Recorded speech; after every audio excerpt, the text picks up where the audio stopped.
taking Christians out one by one. That was a man named Saul, and God still utilized him and he became Paul.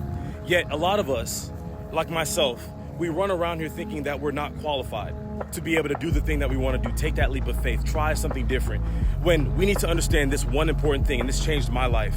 God does not call the qualified, he qualifies the called, and that comes with faith.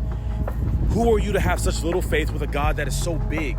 We oftentimes box him up into a small little box, and we don't do the things that we know we need to do because it's scary, it's uncomfortable, it seems like it's not going to work.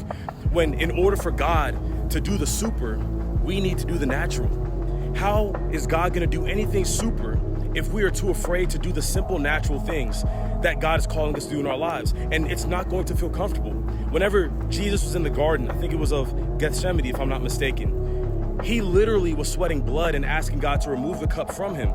And what blows my mind is that was God in the flesh talking to the Heavenly Father, asking him to remove the cup, but if not his will, then let his will be done.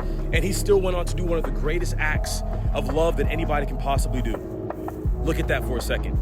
He was anxious, he was sweating blood, he was worried because he was in human form, and he showed us that even in those circumstances, it's still okay to be that way, but it's not okay to cower out and not do the things that you're supposed to do. Think about that real quick for a second. Even God himself came down on this earth and was showing us that as a human being, we're gonna face these things. But if you never choose to do the thing you're supposed to do in spite of that, how are you ever gonna go and do great things? Me, myself, dude, I've struggled for so long. Yes, things didn't make sense. It still doesn't make sense. But I have to control what I can control on a day-to-day basis and let God handle the things that I can't.